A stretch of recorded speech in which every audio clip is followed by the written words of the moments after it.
Hi everyone, আসসালামু আলাইকুম। সবাইকে আজকের ক্লাসে স্বাগতম। আজকের ক্লাসটা হচ্ছে খুবই গুরুত্বপূর্ণ একটা ক্লাস।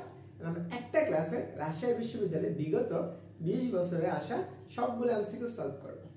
তো যারা সেকেন্ড টাইম এবং ফার্স্ট টাইম এসএসসি 23 এবং 24 ব্যাচের আসো সবার জন্য আজকে পদার্থবিজ্ঞান দ্বিতীয় পত্র চলতরিতে রাজশাহী বিশ্ববিদ্যালয়ের অধ্যায় ভিত্তিক এমসিকিউ সলভ ক্লাস। আমি সুজন আছি তোমাদের সাথে।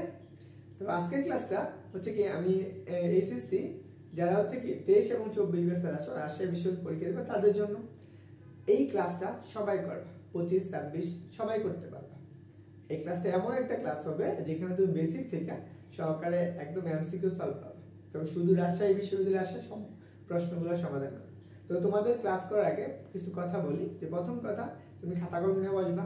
যে জিনিসগুলো নোট করার প্রয়োজন ওগুলো তুমি নিজে নিজে নোট করো। যেহেতু এই ক্লাসটা রেকর্ডেড পাচ্ছ, কারণ এটা হচ্ছে আমার রাজশাহী বিশ্ববিদ্যালয়ের প্রশ্ন সমাধান করছে ক্লাস। তো সুজন ফিজিক্স এন্ড ম্যাথ কেয়ারের পক্ষ থেকে আজকে ক্লাসটা হচ্ছে SPMC।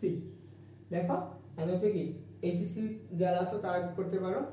এন্ড আজকে হচ্ছে কি আর ইউ ফিজিক্স এমসিকিউ সিরিজের প্রথম ক্লাস এন্ড চলতরিতে। তো তুমি যদি ফেসবুক থেকে ক্লাসটা করো, আমার ফেসবুক আইডি থেকে ক্লাস করে অবশ্যই ফলো করে দিবা। আর যদি ইউটিউব চ্যানেলে ক্লাস করো অবশ্যই সাবস্ক্রাইব করে দিবা।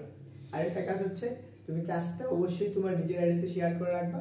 এবং আরেকটা কাজ হলো তুমি তোমার বন্ধু বান্ধব যারা আছে কম করে হলো 5 জন বন্ধু এবং বান্ধবীকে হচ্ছে কি করে দিবা, মেনশন করে দিবা। তো চলো আজকের ক্লাসটা শুরু করি। আজকের ক্লাসে আমাদের প্রথম টপিক রাজশাহী বিশ্ববিদ্যালয়ের ভর্তি প্রস্তুতি। কোথায়? রাজশাহীতে, অর্থাৎ রাবির ভর্তি প্রস্তুতি। তো সবার কাজ, প্রথম কাজ খাতা কলম নিয়ে বসো। তো প্রথম কাজ হচ্ছে তুমি খাতা কলম নিয়ে বসবা। কি? খাতা কলম। তো তোমার যেহেতু কেন্দ্রটা এলাও না, তো অবশ্যই তুমি খাতা কলম নিয়ে বসবা। খাতা কলম দিয়েই তোমার বাকিটুকু হয়ে যাবে। আসো আমরা পরবর্তী টপিক দেখব। এখন আমাদের এটা হচ্ছে চলতরিৎ চ্যাপ্টারের প্রথম টপিক, সেটা হচ্ছে রোদের উষ্ণতার সংখ্যা। তোমাদের যেহেতু সংজ্ঞা আসবে না, তো আমি জাস্ট সংজ্ঞাগুলো পড়বো, জাস্ট একটু বোঝাবো, তারপর থেকে আমরা এমসিকিউ সলভ করব। রোদের উষ্ণতার সংখ্যা। রোদের উষ্ণতার সংখ্যা কি? দেখো 0 ডিগ্রি সেলসিয়াস তাপমাত্রায় একক রোদের, কি বলছে, একক রোদের কোন পরিবাহীর তাপমাত্রা প্রতি একক বৃদ্ধি করতে তার যে পরিমাণ রোদ বৃদ্ধি পায় তাকে ওই পরিবাহীকে রোদের উষ্ণতার সহগ বলে। তার মানে কি, একটা রোদের তাপমাত্রা যদি 1 কেলভিন বৃদ্ধি করতে আমরা যে পরিমাণ রোদের প্রয়োজন হয় তাকে আমরা কি বলি, রোদের উষ্ণতা সহগ বলি। দেখো রোদের উষ্ণতা সহগকে প্রকাশ করা হয় কি দ্বারা? প্রকাশ করা হয় আলফা দ্বারা। এখান থেকে তোমার জাস্ট এতটুকু মনে রাখলে হবে, রোদের উষ্ণতা সহগকে প্রকাশ করে আলফা দ্বারা। জাস্ট তোমাকে সূত্রটা মনে রাখতে হবে। এখানে আলফা ইকুয়াল টু বোঝাবে সেটা হচ্ছে কত, r theta minus r naught divided by হচ্ছে কত, r নট থিটা। এখানে কি কোনটাকে কি বলা হয়? এখানে আমরা কি r থিটাকে বলা হয় থিটা ডিগ্রি সেলসিয়াস তাপমাত্রায় রোধ। কি বলে? থিটা ডিগ্রি সেলসিয়াস তাপমাত্রায় রোধ। আর হচ্ছে কি r নটটা কি? r নট হচ্ছে 0 ডিগ্রি সেলসিয়াস তাপমাত্রায় রোধ। ওকে, তাহলে থিটাটা কি? থিটা তাপমাত্রা, থিটা ডিগ্রি সেলসিয়াস তাপমাত্রা বোঝাইতেছে। আর আলফাটা হচ্ছে কি? রোদের উষ্ণতার সহগ। রোদের উষ্ণতার সহগ। তো তোমার এই জিনিসগুলো একটু মাথায় রাখতে হবে। এইবার এখান থেকে এই সূত্রটা মনে রাখো। তো চলো আমরা পরবর্তীটা দেখি। দেখো এই সূত্রটাকে আমরা কি করতে পারি, আলাদা করে ভেঙে ভেঙে লেখা এই পর্যন্ত আনতে পারি। যদি কখনো আমাদের থিটা ডিগ্রি সেলসিয়াস তাপমাত্রায় রোদের বের করতে পারে, তোমার জাস্ট সূত্রটা আসতে পারে, এখান থেকে কিছু এমসিকিউ আসতে পারে, এই সূত্রটা। ওকে, তো কি লিখবা, r থিটা। দেখো r থিটা ইকুয়াল টু, তুমি r নটটা কমন নাও, 1 প্লাস এর কত হচ্ছে আলফা থিটা। আলফা হচ্ছে কি রোদের উষ্ণতার সহগ, আর থিটা হচ্ছে কি তাপমাত্রা। এর এককটা কি? দেখো এর এককটা হচ্ছে পার কেলভিন অথবা পার ডিগ্রি সেলসিয়াস।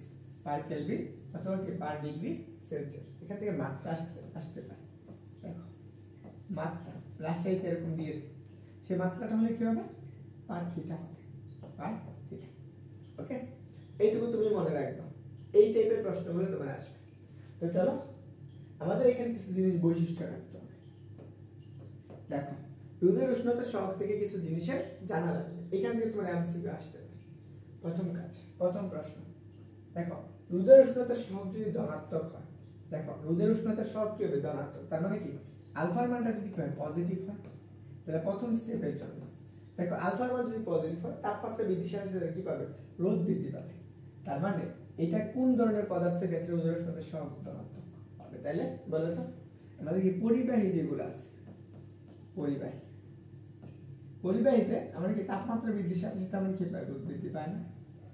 তাপমাত্রা বৃদ্ধির সাথে সাথে আমরা কি পাই? রোদ বৃদ্ধি পাই। তাহলে পরিবাহীতে কি তাপমাত্রা বৃদ্ধির সাথে সাথে কি পাবে? রোদ বৃদ্ধি পাবে। তো এই জিনিসটা একটু মনে রাখবা। তারপর আসো, তারপর 2 নাম্বারটা কি বলছে? দেখো ধাতব পদার্থের রোদের উষ্ণতার সহগ কি? ধনাত্মক। দেখো তার মানে কি ধাতব পদার্থ কোনগুলো? পরিবাহীগুলো। পরিবাহীগুলোর কি রোদের উষ্ণতার সহগ কি হবে? ধনাত্মক হবে। তারপর আসো 3 নাম্বারটা, অর্ধপরিবাহীর ক্ষেত্রে অর্ধপরিবাহী কোনগুলো তুমি তো জানো। আসলে আমি অর্ধপরিবাহী একটু লিখে দিই। সেগুলো হচ্ছে কত? জার্মেনিয়াম, সিলিকন, তারপর হচ্ছে কার্বন। এই যে পদার্থগুলো আছে এগুলো হচ্ছে অর্ধপরিবাহী পদার্থ। আর আমার কিছু জিনিস মনে নেই, তোমরা একটু কমেন্ট করে জানাবা যে বাকি অর্ধপরিবাহী পদার্থগুলো কোনগুলো। আমি পরবর্তী কমেন্ট সেকশনে দেখব তোমার সাথে মিলে কিনা, বাকিগুলো তুমি একটু জানাবা। তাহলে অর্ধপরিবাহীর ক্ষেত্রে তাপমাত্রা বৃদ্ধির সাথে সাথে আমরা কি পাই? হ্রাস পাই। রোদ কি পাবে? হ্রাস পাবে। তাহলে অর্ধপরিবাহী কোনগুলো? সিলিকন, জার্মেনিয়াম, কার্বন, এগুলো হচ্ছে অর্ধপরিবাহী। এগুলোর ক্ষেত্রে তাপমাত্রা যদি বৃদ্ধি করো তাহলে রোদটা কি পাবে? হ্রাস পাবে। তো আসো পরবর্তী অর্ধপরিবাহী পদার্থের ক্ষেত্রে রোদের উষ্ণতার সহগ কি হবে? ঋণাত্মক। অর্ধপরিবাহীর ক্ষেত্রে কি হবে? রোদের উষ্ণতার সহগ কি হবে? ঋণাত্মক। তাহলে আমাদের কি এদের যে রোদের উষ্ণতার সহগটা, সে তখন আলফাটা কি হবে? মাইনাস হবে না? এই অর্ধপরিবাহী পদার্থ কি এই রোদের উষ্ণতার সহগের মান কেমন হবে? মাইনাস হবে। এইটুকু হচ্ছে আমাদের এইখান থেকে জানলে হবে। এই 4টা স্টেপ মনে রাখবা, এখান থেকে তোমার এমসিকিউ আসতে পারে। চলো আমরা প্র্যাকটিস করব। তো তোমার কাজ, আমি প্রশ্ন দেওয়ার সাথে সাথে তুমি আগে কমেন্ট করবা, কমেন্ট করে দেখবা ওটার আনসারটা তুমি পারো কিনা। ম্যাথমেটিক্যালি তো অবশ্যই হিসাব করবা, সময় ধরে একটু চেষ্টা করবা হিসাব করার জন্য, আর বাকিটুকু মনোযোগ সহকারে করো। তো চলো এটা আসো, এই প্রশ্নটা যেহেতু আমরা রাজশাহী বিশ্ববিদ্যালয়ের প্রশ্ন সমাধান সিরিজ করতেছি, যেটা আরইউ ফিজিক্সের, এন্ড হচ্ছে কি এটা এই প্রশ্নটা দেখো রাজশাহীতে আসছে কত? 11তে আসছে, 7-8 আসছে। বুঝছো?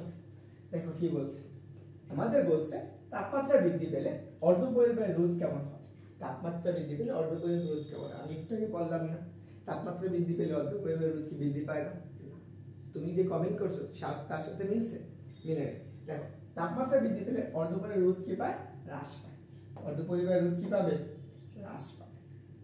ওকে, দেখো তাহলে অর্ধপরিবাহী রোধ কি পায়? হ্রাস পায়। এটা কখন? যখন তাপমাত্রা বৃদ্ধি পায়। এইটুকু ক্লিয়ার? আশা করি তোমার সাথে আনসারটা মিলছে। চলো আমরা পরবর্তী স্টেপ যাই। এটা আসে, এটা হচ্ছে আমাদের কি তড়িৎ পরিবাহ। তড়িৎ পরিবাহ এই চ্যাপ্টার, চলতড়িৎ চ্যাপ্টারে সবচেয়ে গুরুত্বপূর্ণ টপিক চলতড়িৎ। তড়িৎ কিভাবে তড়িৎ প্রবাহ সেটা আমরা দেখব।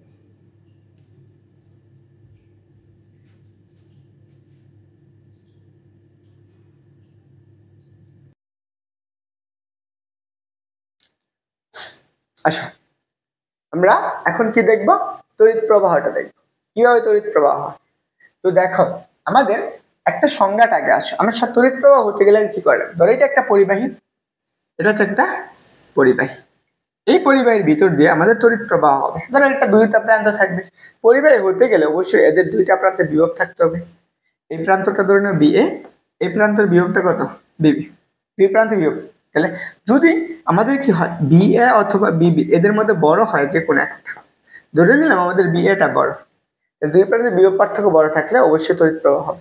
তাহলে ধরো আমরা এটা এই পাশে একটা ভোল্টেজ সোর্স যুক্ত করে দিছি, এটা হচ্ছে পজিটিভ প্রান্ত, এটা হচ্ছে নেগেটিভ প্রান্ত। তখন এর ভিতরে কি হবে? একটা তড়িৎ প্রবাহ হবে। কখন? এর ভিতরে একটা আদান প্রবাহিত হবে। কি ধরনের আদান? ধনাত্মক আদান প্রবাহিত হবে।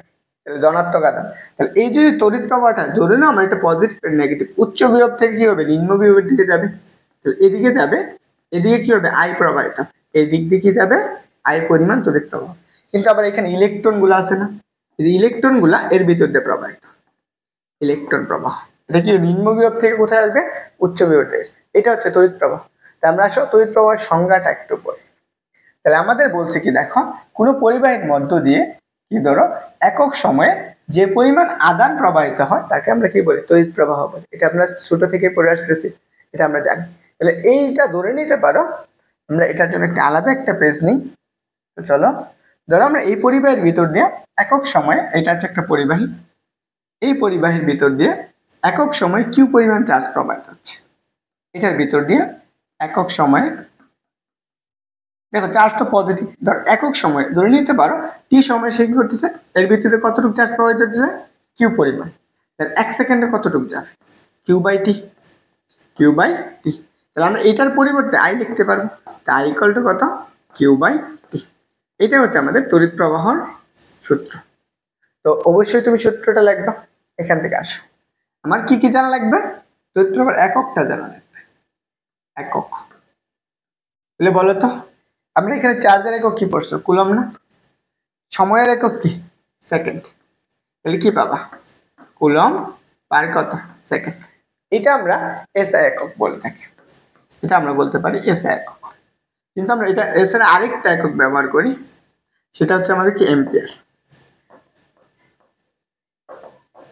এম্পিয়ার, এটাকে আমরা এ দ্বারা প্রকাশ করি, সবচেয়ে বেশি পরিমাণ ব্যবহার করব। চলো ক্লিয়ার। তো চলো আমরা এই আগের স্লাইডটা এটাই। তাহলে দেখো, যেহেতু আই দ্বারা প্রকাশ করে, আমরা এখানে লিখে রাখছি তড়িৎ প্রবাহকে প্রকাশ করে কি দ্বারা, আই দ্বারা। আমরা কি সূত্রটা কি, আই ইকুয়াল টু কত, কিউ বাই টি। তড়িৎ প্রবাহের এককটা কি, এম্পিয়ার কুলম পার সেকেন্ড। এইটুকু তোমার ক্লিয়ার হয়েছে, আশা করি এটা তোমার ক্লিয়ার। চলো আমরা পরবর্তী প্রশ্নটা দেখি। এটা আমাদের রাজশাহী বিশ্ববিদ্যালয়ের প্রশ্ন। দেখো, এটা আমাদের রাজশাহী বিশ্ববিদ্যালয় আসছে কত সালে, দেখো 17 এবং 18 সাল। এটা আমাদের রাজশাহী বিশ্ববিদ্যালয়ের 2 নম্বর প্রশ্ন। তোমাদেরকে আজকে যে 100টা এমসিকিউ করাবো গুরুত্বপূর্ণ, এগুলো একদম এ টু জেড ক্লিয়ার হবে। চলো প্রথম কাজ কি বলছে দেখো, বলছে কোনো পরিবাহীর মধ্য দিয়ে প্রতি সেকেন্ডে 1 কুলম চার্জ প্রবাহিত হলে তাকে কি বলে, প্রতি সেকেন্ডে 1 কুলম চার্জ প্রবাহিত হলে তাকে কি বলে, আমরা 1 কুলম বলে। আমরা এটা কি বলবো, 1 এম্পিয়ার বলে। তাহলে দেখো 1 কুলম প্রতি সেকেন্ডে যাচ্ছে, তাহলে আমরা কি দেখো, তাহলে আমরা কি পড়ছি বলো, আমরা আই ইকুয়াল টু কি পড়ছো, আই ইকুয়াল টু কত পড়ছো, কিউ বাই টি। দেখো কতটুকু যাচ্ছে, 1 সেকেন্ডে 1 সময় কিউ পরিমাণ চার্জ যাচ্ছে না, কত, 1 কুলম। সময় কত, সময় হচ্ছে 1 সেকেন্ড। তাহলে দেখো তো কত পাইতেছো, 1 কুলম না, 1 এম্পিয়ার। এটা হচ্ছে আমাদের তড়িৎ প্রবাহ। এইটার সংজ্ঞাটা অনুসারে আমরা কি লিখতে পারবো, 1 সেকেন্ডে 1 কুলম চার্জ প্রবাহিত। তাহলে আমরা এখানে 1 কুলম না হলে যদি 50 কুলম হতো, তাহলে কি হতো, 1 সেকেন্ডে 50 কুলম, 50 এম্পিয়ার তড়িৎ প্রবাহ হলে 50 কুলম চার্জ প্রবাহিত। চলো এটাও আসো, এটাও দেখো রাজশাহী বিশ্ববিদ্যালয়ে আসার মতো একটা প্রশ্ন। এটা আমরা হাতে ক্যালকুলেশন করি, কিভাবে হাতে ক্যালকুলেশন করতে হয়, ইনভার্স ফাংশন বা যে কোনো জিনিস, এটা আমরা দেখব। দেখো কি বলছে, বলছে একটি পরিবাহের মধ্য দিয়ে 10 সেকেন্ডে কত, 25 মিলি অ্যাম্পিয়ার বিদ্যুৎ প্রবাহিত হলে প্রবাহিত চার্জের পরিমাণ কত। একটা পরিবাহী বলছে, আসো আমরা এটা একটা পরিবাহী, আমি তোমাকে বেসিক সহকারে একদম ক্লিয়ার করে দিচ্ছি। এই পরিবাহের ভিতর দিয়ে কি করতেছে, তড়িৎ প্রবাহ হচ্ছে, কতটুকু তড়িৎ প্রবাহ হচ্ছে, 25 মিলি অ্যাম্পিয়ার। কত, 25 মিলি অ্যাম্পিয়ার।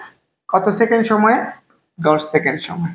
তাহলে এর ভিতর দিয়ে যখন এত অ্যাম্পিয়ার তড়িৎ প্রবাহ হয়, অবশ্যই তার ভিতর দিয়ে আদান বা চার্জ প্রবাহিত হবে, কিউ প্রবাহিত। তা আমরা কি জানি বলো তো, আমরা আই ইকুয়াল টু কি পড়ে আসলাম, আই ইকুয়াল টু পড়ছি Q by T. I equal to কি পড়ছি, কিউ বাই টি। তাহলে বলো তো কিউ এর মান কত, কিউ এর মান তো আমরা জানি না, তাহলে কিউটা বের করবো। তাহলে কিউটাকে এই পাশে রাখো, তাহলে আই টি। তাহলে বলো তো আই এর মান কত, এর মান হচ্ছে 25 ইন্টু কত লিখবা, 10 টু দি পাওয়ার কত, -3 না, 1 মিলি সমান, ইন্টু টি এর মান কত, 10।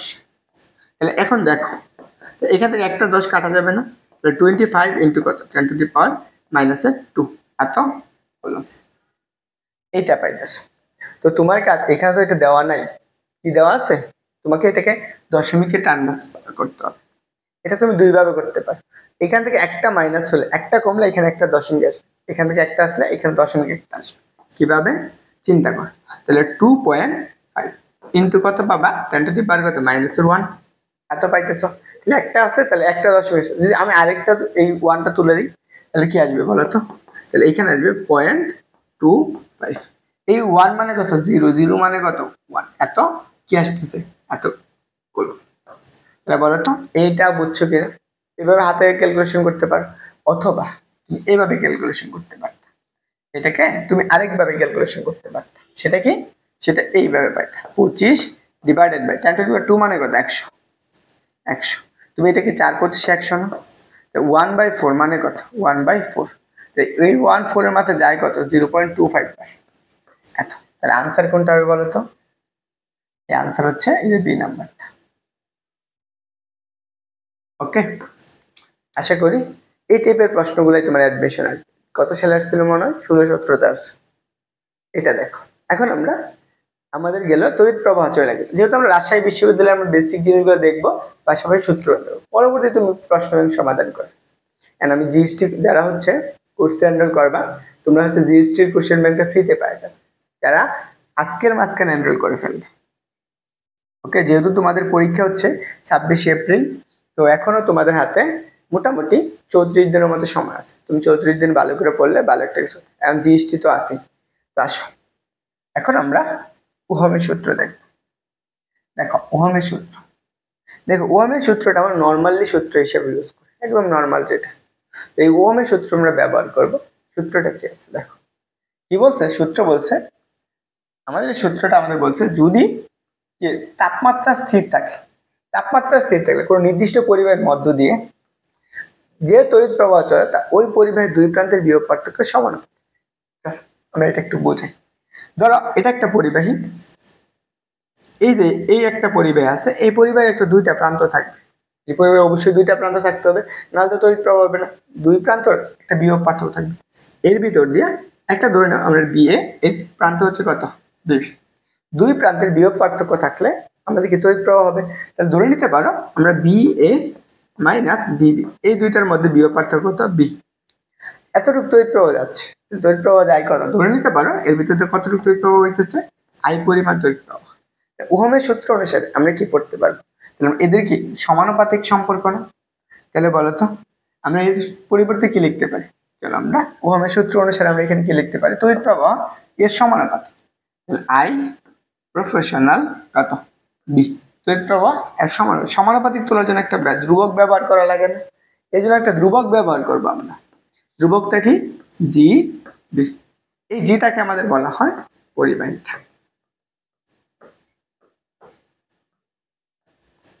পরিবাহিতা বুঝছো? এই জি কে বলা হয় কি আমাদের পরিবাহিতা। তো এখন দেখো এই যে পরিবাহিতা আছে, এই পরিবাহিতাতে আবার কি পরিবাহিতার কাজ কি? পরিবাহিতা হচ্ছে তড়িৎ প্রবাহকে বৃদ্ধি করে। তড়িৎ প্রবাহ কি করে? বৃদ্ধি করে। এইটুকু একটু মনে রাখো। আসো আরেকটা জিনিস আছে, এইটুকু তো পাইলাম তাই তড়িৎ প্রবাহ। এই জি কে বলা হয় আমাদের কি আই সমান B proportional I equal to GB. এই জি কে বলা হয় কি আমাদের তড়িৎ পরিবাহিতা। তড়িৎ পরিবাহিতার এককটা লাগবে না, একক হচ্ছে কি সিমেন্স। আরেকটা একক তুমি বের করতে পারো, তড়িৎ পরিবাহিতার আরেকটা একক বের করতে পারো। বলতো সেই এককটা কি? তো তুমি এখানে জি ইকুয়াল টু কি লিখতে পারবা? জি ইকুয়াল টু তাহলে I by B, I by B. এটা হচ্ছে এককটা আমরা কি কি জানি? একক হচ্ছে সিমেন্স, এককটা লিখতে পারবা। তাহলে এখন বলো তো তড়িৎ প্রবাহ এককের ক্ষেত্রে কি এম্পিয়ার, নিচে কত ভোল্ট। এটা কার একক? পরিবাহিতার একক। তাহলে আমরা পরিবাহিতা জি ইকুয়াল টু এম্পিয়ার পার কত ভোল্ট, এম্পিয়ার পার ভোল্ট। এটা হচ্ছে তড়িৎ পরিবাহিতার একক। আরেকটা জিনিস আমাদের জানা, দেখো এই পরিবাহিতা আছে, তড়িৎ পরিবাহিতার বিপরীত রাশির নাম হচ্ছে রোধ। পরিবাহিতার বিপরীত রাশি তড়িৎ বাহিতার বিপরীত রাশি হলো রোধ। বুঝছো? এটা হচ্ছে তড়িৎ পরিবাহিতার বিপরীত রাশির নাম রোধ। এখন দেখো আমরা এইটুকু পাইতেছি, আমরা এতটুকু যদি হয় একটা পরিবাহিতার রোধ, তাহলে আমরা এইখান থেকে ক্লিয়ারলি আনসার করতে পারবো। চলো আমরা রোধ, তাহলে আমরা জি ইকুয়াল টু কি লিখতে পারি? জি ইকুয়াল টু আই বাই কত আর, জি ইকুয়াল টু কত আই বাই আর। তাহলে আমরা এই জায়গায় জি এর পরিবর্তে আমরা বসাই দিতে পারবো, এখান থেকে আমরা এখান থেকে জি এর পরিবর্তে বসাতে পারবো। তাহলে আমরা আই ইকুয়াল টু কত পাবো? আই ইকুয়াল টু হচ্ছে বি বাই, এটাকে আমরা বলবো ওহমের সূত্র, এটাকে বলবো আমরা ওহমের। বুঝছো? এতটুকু তোমার ক্লিয়ার হয়েছে আশা করি। তো চলো আমাদের এই পাশে আসো। তাহলে আমরা কি পাবো? এসআই কত? এসআই হচ্ছে এম্পিয়ার ভোল্ট, বিপরীত রাশির নাম কি? রোধ 1/R। আমরা জি ইকুয়াল টু কত পড়ছি? I by V. ওহমের সূত্র কি পাইলাম? I equal to V by R.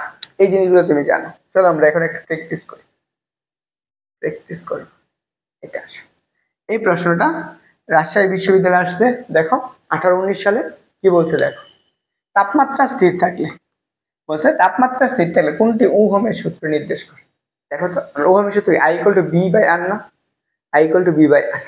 দেখো এখানে কি বি এর আয়ের সাথে সম্পর্ক আছে, আই সমান কি সম্পর্ক কি করছে। তো চলো আমরা আই এর সাথে আমরা সম্পর্কটা দেখি, কারণ বি এর সম্পর্কগুলো কি আছে। আই ইকুয়াল টু কত পড়ছে? বি বাই আর, এটা পড়ছো।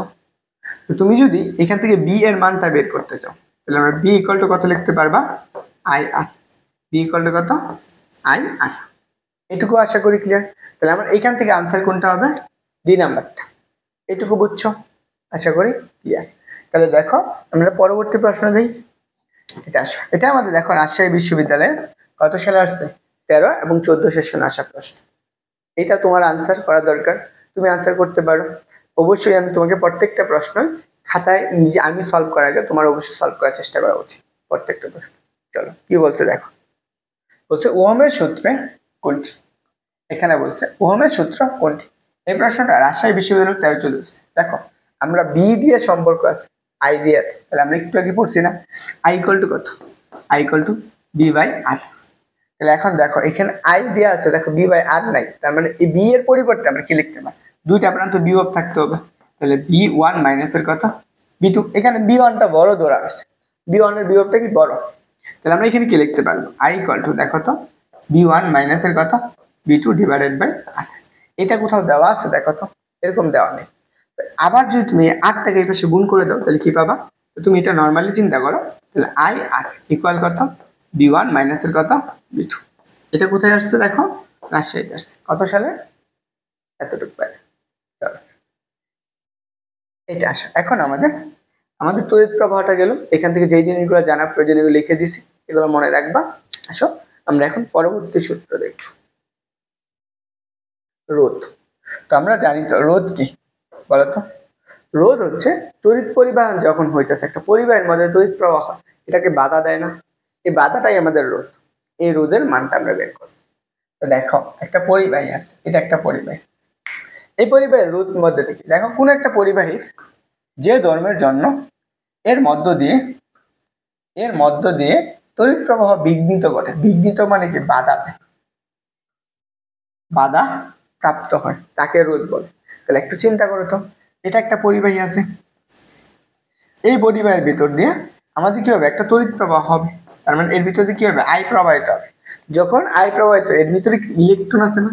ইলেকট্রন গুলো কি করে? নিম্ন বিভব। ধর এটা যদি বি এ উচ্চ বিভব হয়, এটা বিবি যদি নিম্ন বিভব, ইলেকট্রন কি করে? নিম্ন বিভব থেকে উচ্চ বিভবের দিকে যায়।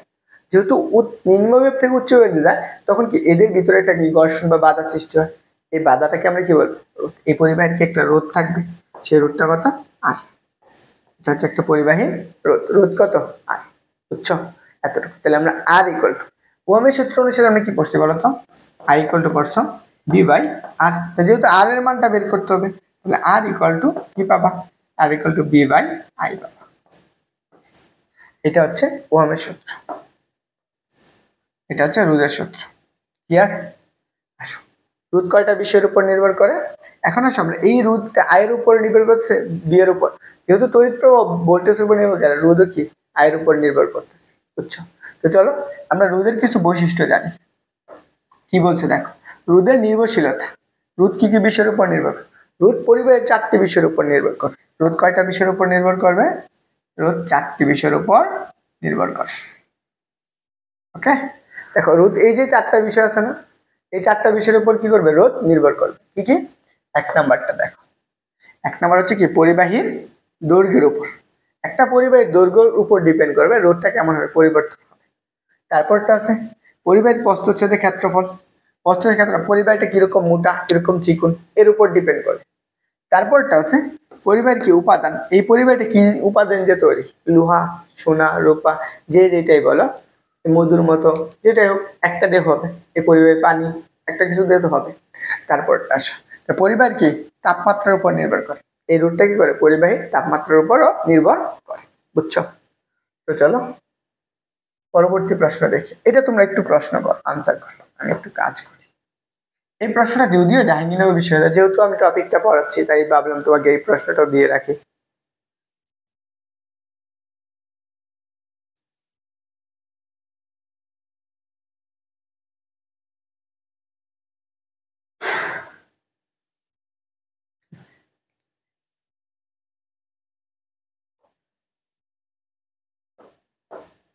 দেখো তাহলে কি রোদ নিচের কোন বিষয়ের উপর নির্ভর করে না, তার মানে তুমি যদি জানো রোদ কোন বিষয়ের উপর নির্ভরশীল, এটা তুমি জানতে পারো তো পরেরটা এমনিতে বের করতে পারবা না যে কোন বিষয়ের উপর নির্ভর করে না। আসলে আমরা দেখি রোদ কি করে উপাদানের উপর নির্ভর করে, এটা সত্য।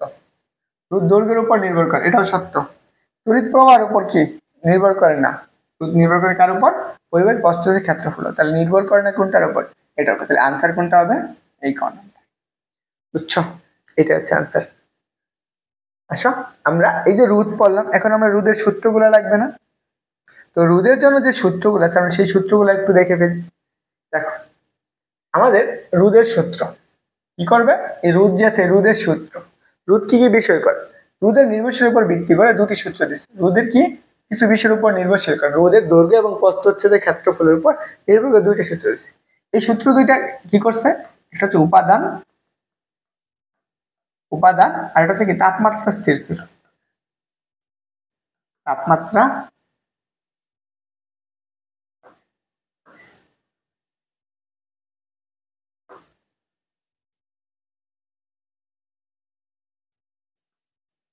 তাপমাত্রা কি ছিল, স্থির ছিল বা নির্দিষ্ট ছিল। এটা হচ্ছে রোদের উপাদান। তাহলে আমরা দেখো কি বলছে, প্রথম সূত্র এইটা হচ্ছে আমার দৈর্ঘ্যের সূত্র। প্রথম সূত্রটা কি, দৈর্ঘ্যের সূত্র। একটা পরিবাহী বলছে একটা নির্দিষ্ট তাপমাত্রায় নির্দিষ্ট উপাদানের পরিবাহীর প্রস্থচ্ছেদের ক্ষেত্রফল স্থির থাকলে, ক্ষেত্রফল মানে কি স্থির থাকলে এর দৈর্ঘ্যের রূপটা কি হবে, এর দৈর্ঘ্যের সমানুপাতিক। ধরো এটা একটা পরিবাহী, এটা একটা পরিবাহী, এই যে পরিবাহীটা আছে এই পরিবাহীর একটা কি থাকবে, দৈর্ঘ্য থাকবে না? এই প্রান্ত থেকে এই প্রান্ত পর্যন্ত কি একটা পরিবাহীর দৈর্ঘ্য আছে, সেই দৈর্ঘ্যটা কত, এল। এই পরিবাহীর দৈর্ঘ্য কত, এল।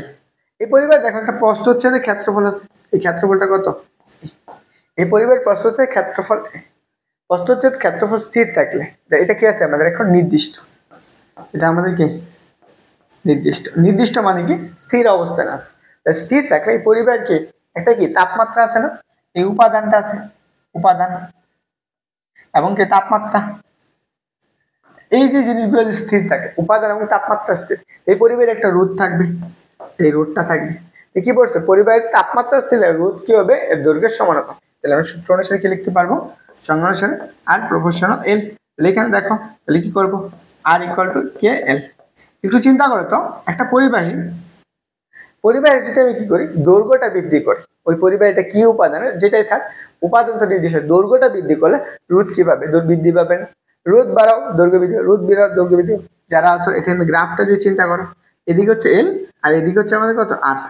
তাহলে দেখো এদিক দিয়ে যত আমাদের এল এর মান বাড়বে গ্রাফের মান তত বাড়বে, এটা কিভাবে বাড়বে, সমানুপাতিক হারে। কারণ কি এখানে দেখো এটা কোন অক্ষ বরাবর আছে, ওয়াই অক্ষ বরাবর এম এক্স, এটা মূলবিন্দু কবি সরলরেখা না, সরলরেখা বরাবর সোজা যাবে, এম এর মান যত বাড়বে ধরি এক্স এর মান যত বাড়বে ওয়াই এর মান তত বাড়বে, তার মানে কি এল এর মান যত বাড়বে ওয়াই এর মান আর এর মান তত বৃদ্ধি পাবে। এখন দেখো আমরা এখান থেকে একটা সূত্র বানাইতে পারি। দেখো একই উপাদানের, এটা হচ্ছে একই উপাদান, এই উপাদানের দৈর্ঘ্যটা কত, L1, তাহলে এটার জন্য একটা রোধ থাকবে R1। তো অনুপাত অনুসারে আমি কি লিখতে পারবো বলো তো, এটা সব আমি লিখতে R1 বাই কত L1, R1 by L1 equal কত K1। সেম ভাবে আরেকটা উপাদান চিন্তা করতে পারো, এর দৈর্ঘ্যটা কত L2, এর রোধও তো একরকম হবে সেটা তো R2। সেম ভাবে এদের কি একটা অনুপাত আছে না, আমরা কি এদের একটা অনুপাত পাবো, এদের অনুপাত কত R2 ডিভাইডেড বাই কত L2।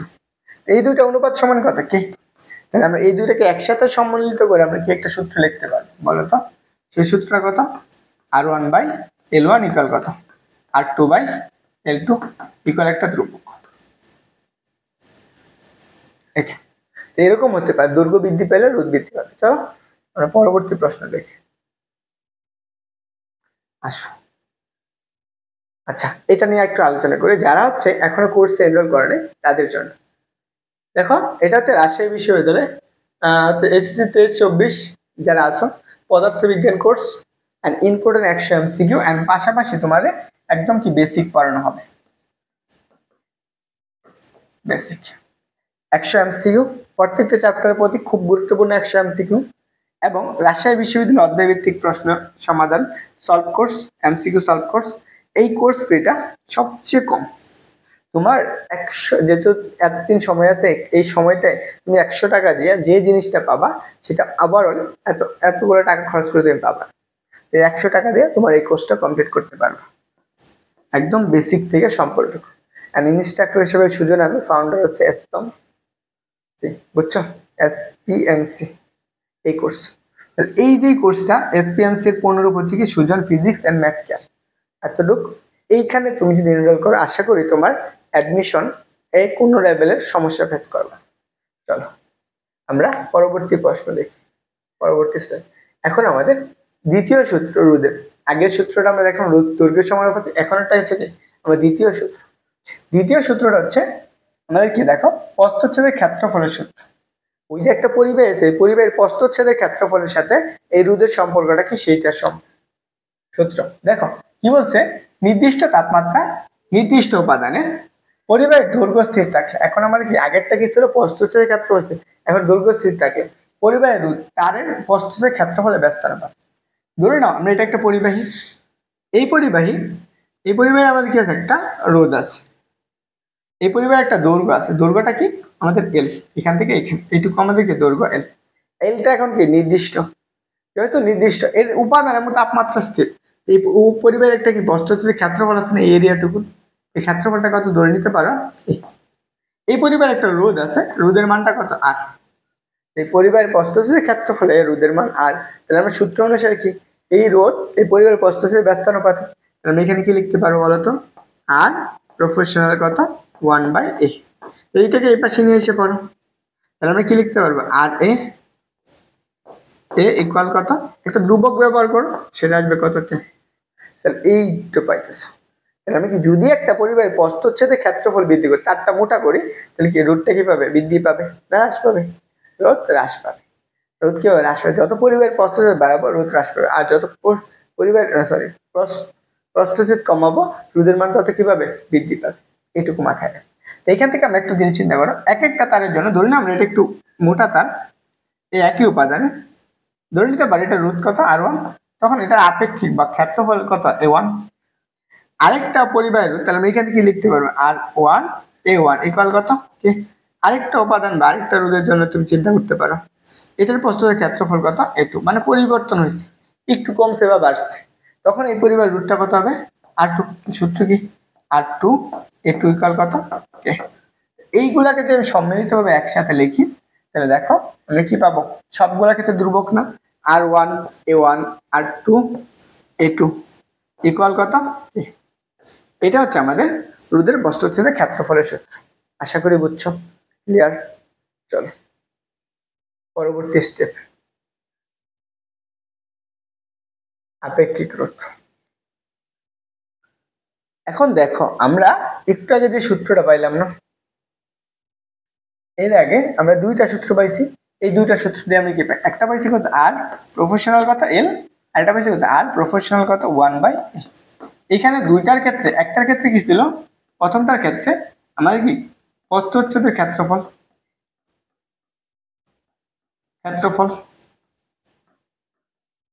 আরেকটা হচ্ছে আর কি উপাদান, আর এটা হচ্ছে তাপমাত্রা। এটার ক্ষেত্রে দৈর্ঘ্য, এক্ষেত্রে কি উপাদান, আর এটা কি তাপমাত্রা। এগুলো কি ছিল, স্থির ছিল। এই দুইটাকে আমরা একসাথে সম্মিলিত ভাবে যদি আমি লিখি আর প্রফেশনাল কত L/a। এই সমানুপাতিক তোলার জন্য একটা ধ্রুবক ব্যবহার করা লাগে না, আর ইকুয়াল টু আমরা কত লিখবো, রো L/a। এই রোকে বলা হয় কি আমাদের আপেক্ষিক রোধ। আপেক্ষিক রোধ। এটা হচ্ছে আমাদের কি আপেক্ষিক রোধের সূত্র। ক্লিয়ার? চলো আমাদের এইটুকু আসো, এখান থেকে আপেক্ষিক রোধের একটা মান বের করতে পারো। একটা জিনিস মনে রাখি, এখানে লিখে রাখো যে একই উপাদানের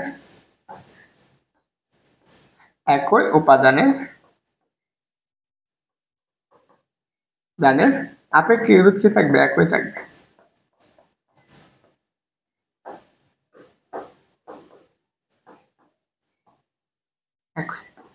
ওকে, একই উপাদানের আপেক্ষিক রোধ কি থাকবে? একই থাকবে।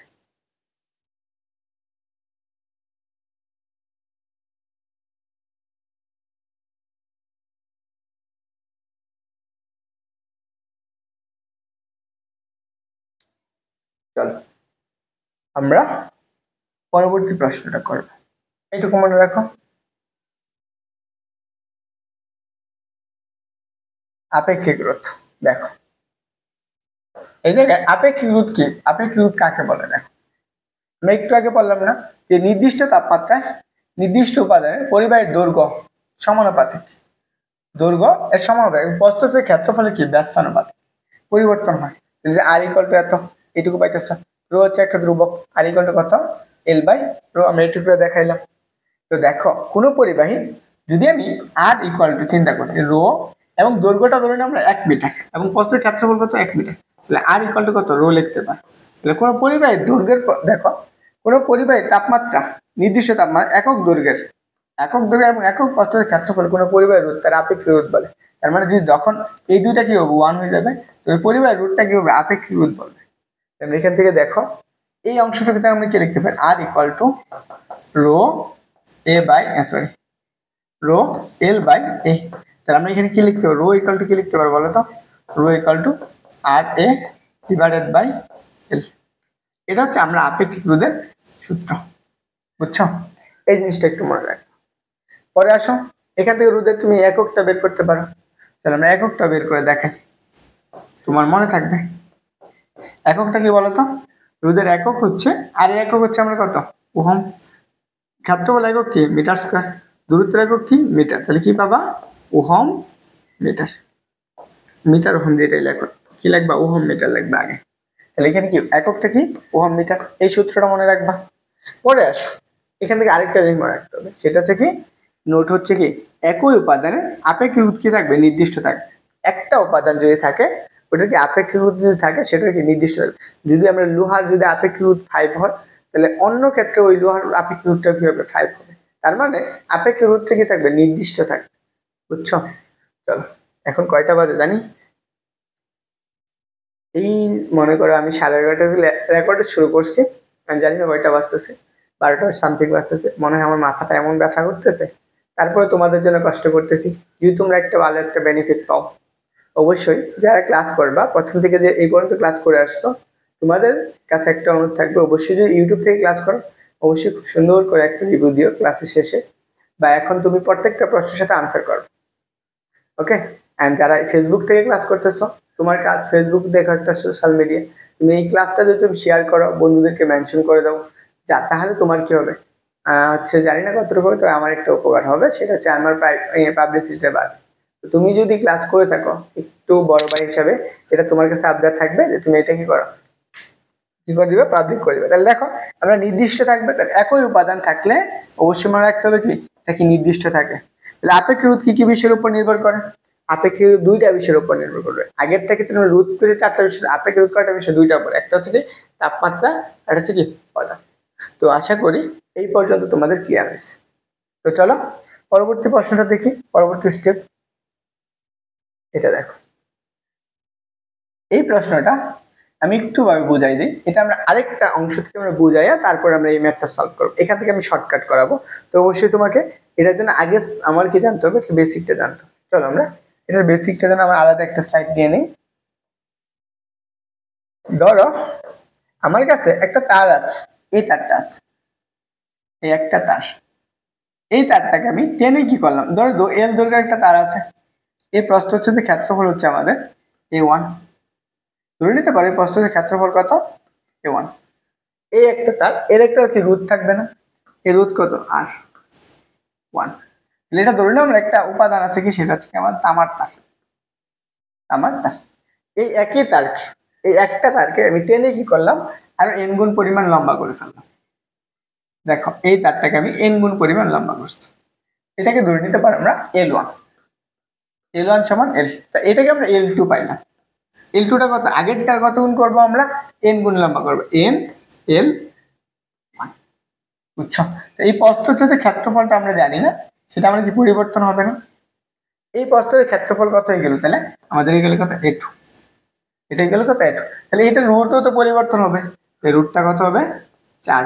এটা তো তামার তারই থাকবে, বলো তো তামার তার। এটার ক্ষেত্রে আপেক্ষিক রোধ পরিবর্তন হবে, পরিবর্তন হবে না। আসো এখন একটু চিন্তা কর। আচ্ছা আমরা এইটুকু আগে লিখে রাখি, কারণ কি এইটার ক্ষেত্রে রো আমরা কি লিখতে পারবো, রো ইকুয়াল টু কত, R1 কত A1 ডিভাইডেড বাই কত L1। এটার ক্ষেত্রে এটার ক্ষেত্রে তো সেম জিনিসটা পাবো, তাহলে রুট ইকুয়াল টু কত, R2 A2 ডিভাইডেড বাই কত হচ্ছে L2।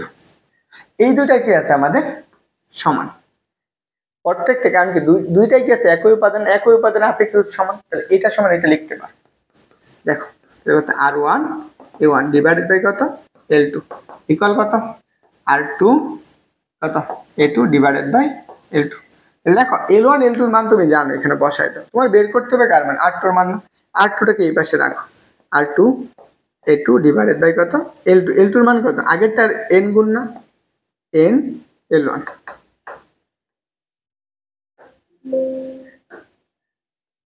দেখো তার মানে এখানে কি পাবো, আগেরটা L2 এর মানটা কত, আগেরটার L1 না, এটা যদি আগে n1 হয় তাহলে n L1, L1 কাটা, এই পাশে লিখে নিয়ে আগে R2 বাই A2 ইকুয়াল কত L1।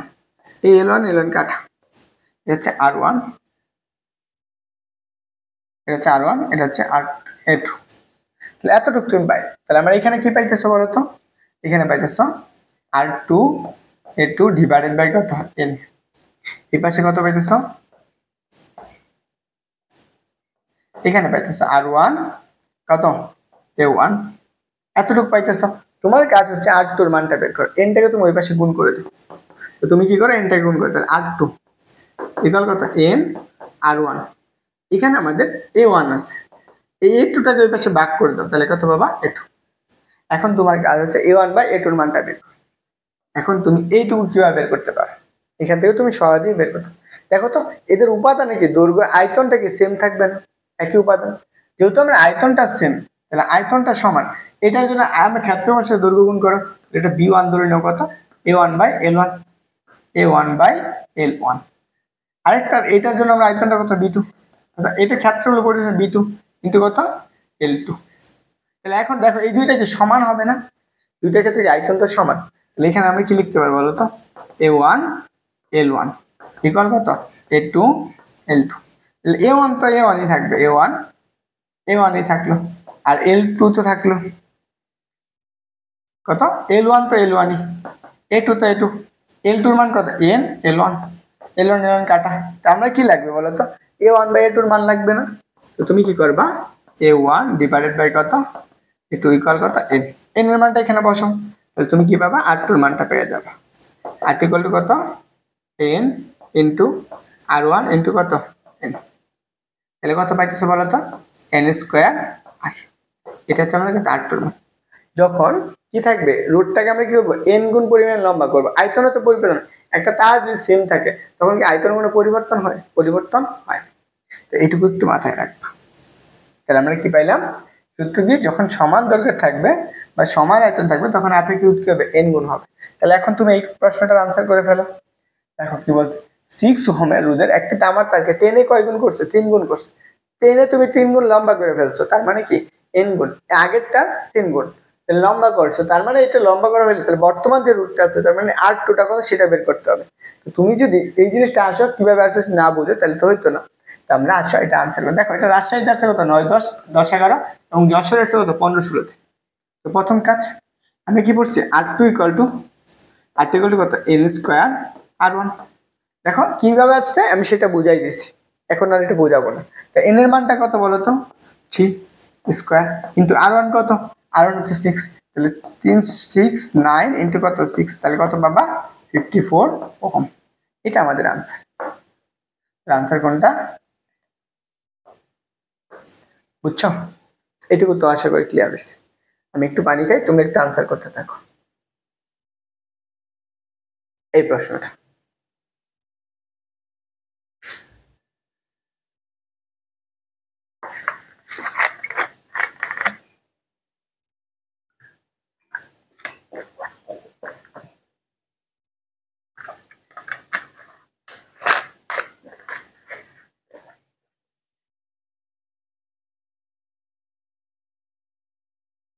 আসো,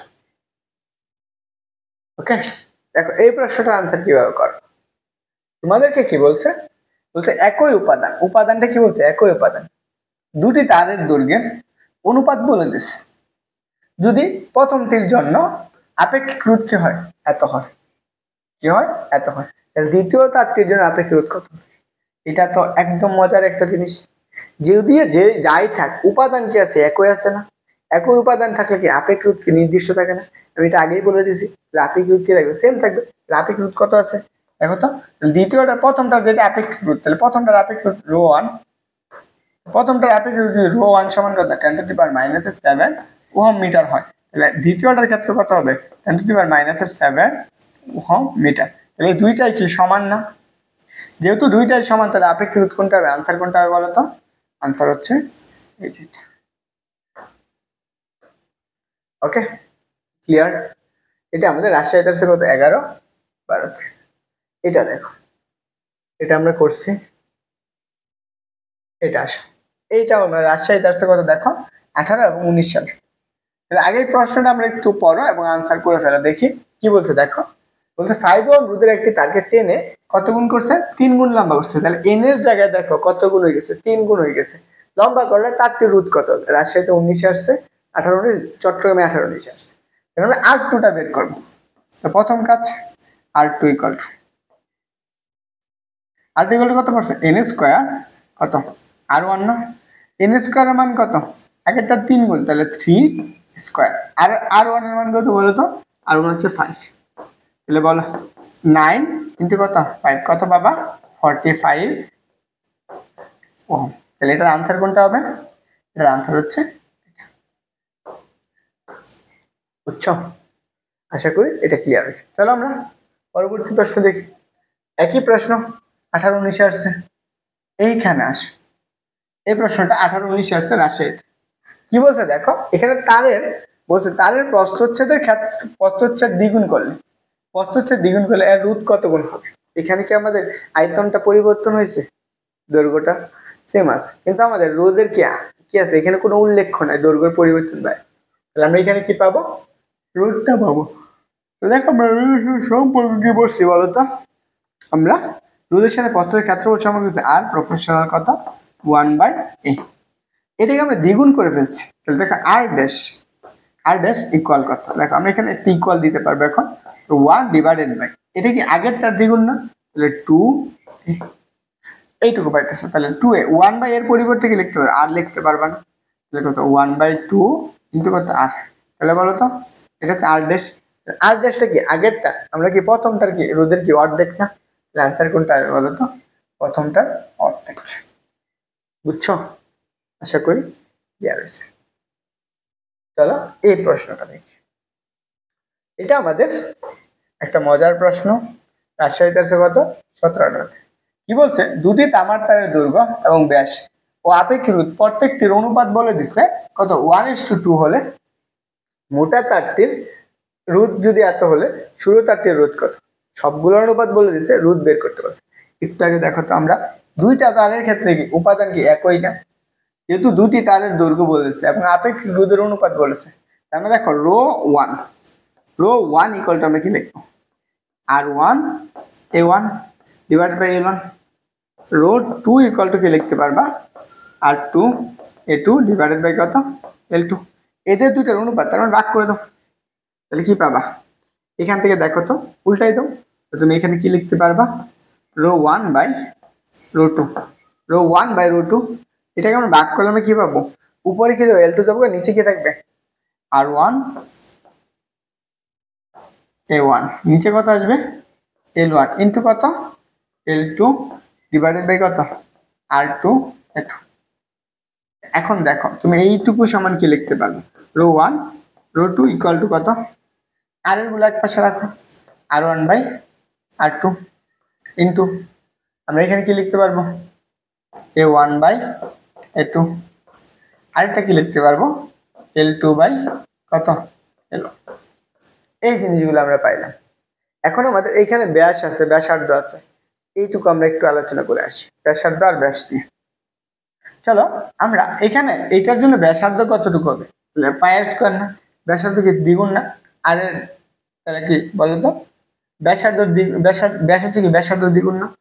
দেখো আমরা এখানে কি পাবো, রো 1/রো 2, এখানে R1 কত R2, এখানে আমরা ব্যাসার্ধটা কি আগেরটার কত গুণ ধরে নাও আমরা দ্বিগুণ করছি, তাহলে প্রথমটা হচ্ছে R1, পরেরটা কত R2, এটার উপর কি হবে স্কোয়ার, কারণ কি আমরা পাই স্কোয়ার জানি, এটা কত লিখবো আমরা L2/L1।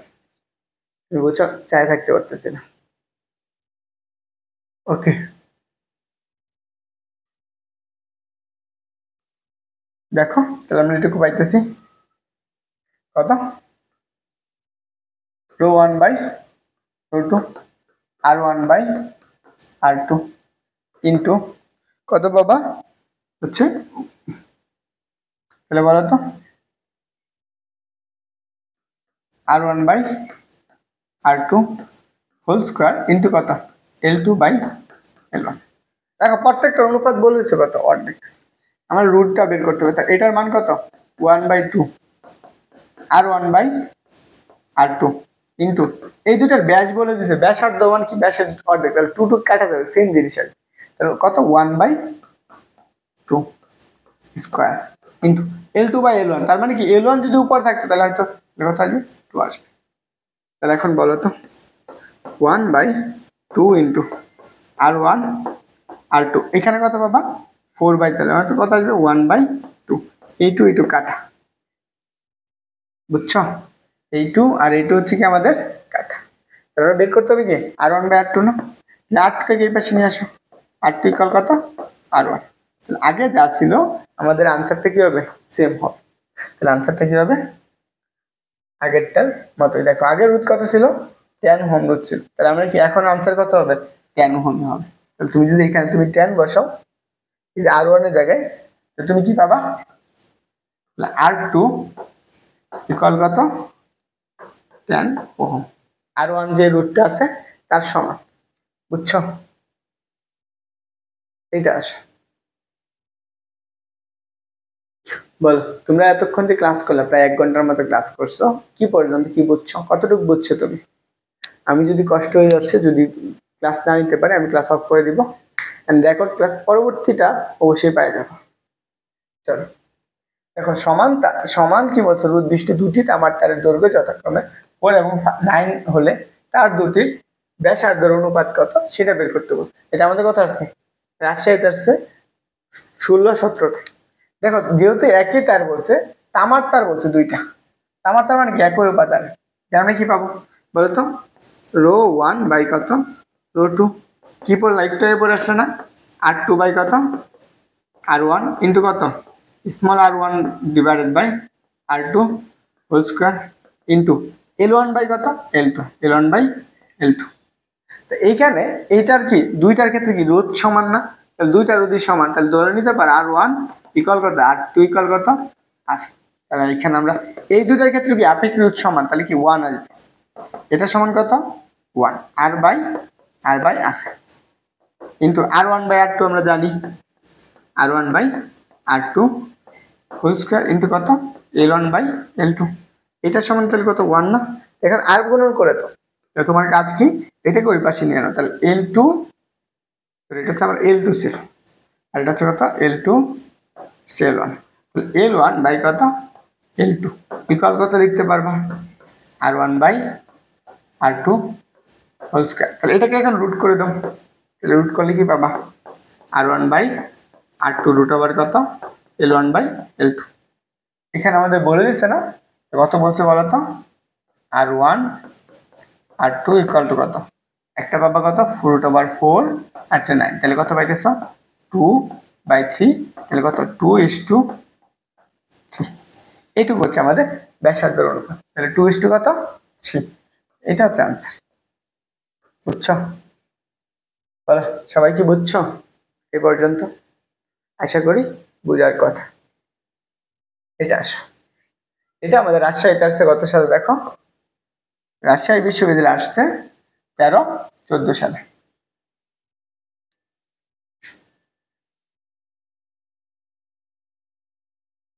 এই প্রশ্নটা রাজশাহী বিশ্ববিদ্যালয়ে আসছে কত সালে, 13-14তে।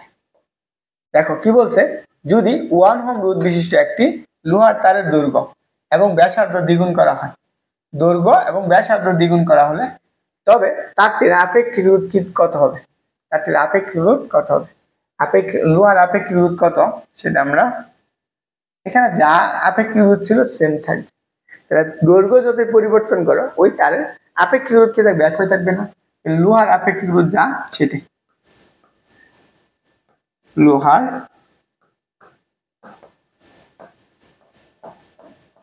আপেক্ষিক রোধের সমান। ওকে, বুঝছো? এইটুকু আশা করি ক্লিয়ার।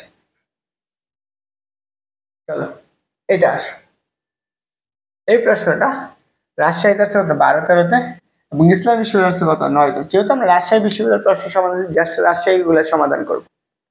দেখো কি বলছে, একটি উপাদানের দুটি রোধের সমান, দুটি রোধকে রোধই সমান বলছে, রোধ দুটির দৈর্ঘ্যের অনুপাত বলে দিছে। কি বলছে, রোধ দুইটার দৈর্ঘ্যের অনুপাত বলছে কত 4:9, 4:9। তাহলে এই রোধ দুটির কি বলছে কত, ব্যাসের অনুপাত কত, রোধ দুইটার ব্যাসের অনুপাত কত, ব্যাসের অনুপাত কত সেটা বের করতে। আমাদের কি বলছে, রোধ দুইটা সমান, দৈর্ঘ্যের অনুপাত, তাহলে আমি কি আপেক্ষিক রোধটা একই না, তাহলে রো ইকুয়াল টু ρ1 বাই, একটু আগে সূত্র দেখলাম না, ρ1 by ρ2, r1 by r2 into কত small r1 by small r2 square into কত L2 divided by L1।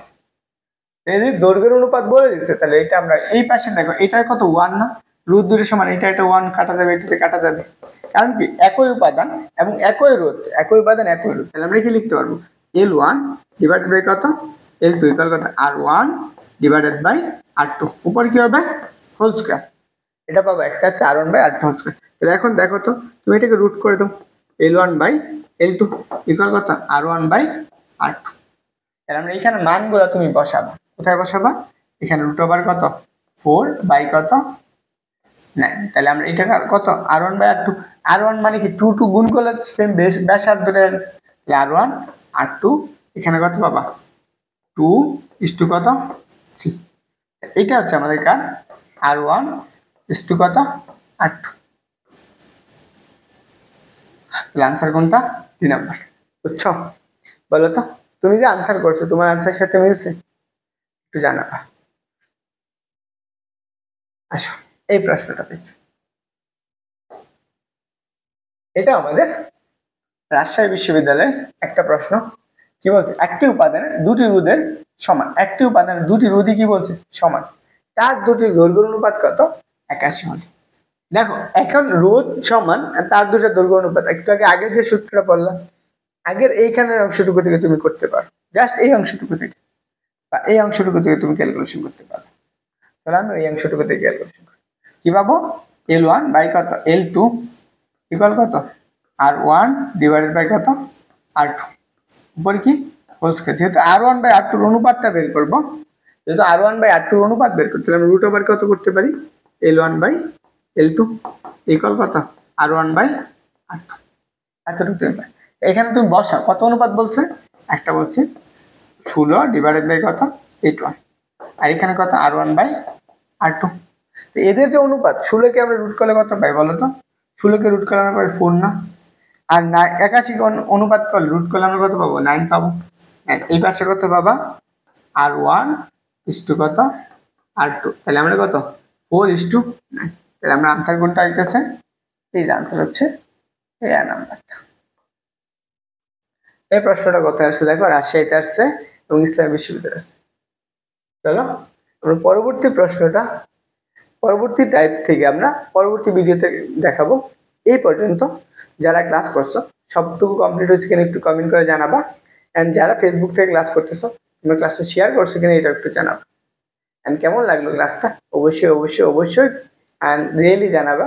And আমরা নেক্সট ক্লাসে এই চলতরিতে আমরা দেখো কতগুলো স্লাইড আছে, এখন পর্যন্ত 41টা স্লাইডের মাঝখানে আছি আমরা। দেখি সবগুলা রাজশাহী বিশ্ববিদ্যালয়ে আসা প্রশ্ন। দেখো আমরা এখানে হচ্ছে কতগুলো স্লাইড, দেখো 111 নম্বর ক্লাস এই পর্যন্ত আসলে আমাদের কি হবে, এই চ্যাপ্টারটা শেষ হবে।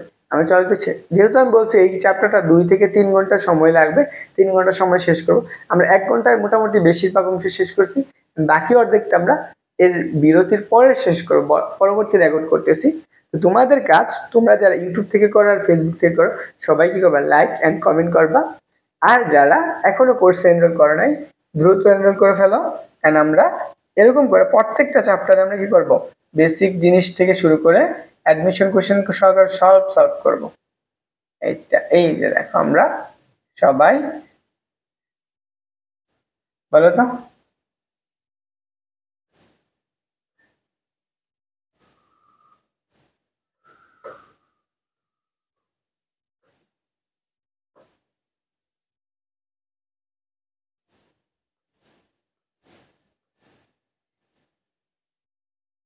এই যে দেখো তোমাদের জন্য যে কোর্স ফিটা, এত অল্প কোর্স ফি, এত ভালো কোনো ক্লাস ভালো ই পাবা না কোথাও। একদম বেসিক, একদম সবটুকু ক্লিয়ার করে ই করো। তো সবাই ক্লাসে জয়েন হয়ে যাও, কোর্সে এনরোল করে ফেলো। অ্যান্ড প্রথম 100 জনের জন্য 100 টাকা পাবা। অ্যান্ড তোমাকে আরেকটু রিভিউ দিয়ে দিই, সেটা হচ্ছে কত, 100 জন, প্রথম 100 জন যারা কমেন্ট করবা তাদের জন্য কোর্স ফিটা হচ্ছে 50 টাকা। আমি এই কোর্স ফিটা এত কম নিতেছি কেন জানো, কারণ আমি জাস্ট তোমাদের ফ্রিতে সার্ভিস দিতেছি। জাস্ট তোমাদের কাছ থেকে আমি নিতেছি হচ্ছে আমার যে কারেন্ট বিল, লাইট, এগুলো ওয়াইফাই বিল, এই জিনিসগুলো দেওয়ার জন্য। এত কষ্ট করবো, 100 জন ভর্তি হলে আমি কত পাবো, 5000 পাবো। আমার কারেন্ট বিল, ওয়াইফাই বিল, বাসা ভাড়া এরকমই তো মোটামুটি অনেক টাকা চলে যায়। তো বুঝতে পারছো, তো সবাই এনরোল করো। সবাইকে এনরোল করার জন্য কি স্বাগতম জানাচ্ছি। এই পর্যন্ত রইলো, অ্যান্ড পরবর্তী টপিক থেকে আমরা শুরু করবো। সবাই ভালো থাকো, আসসালামু আলাইকুম।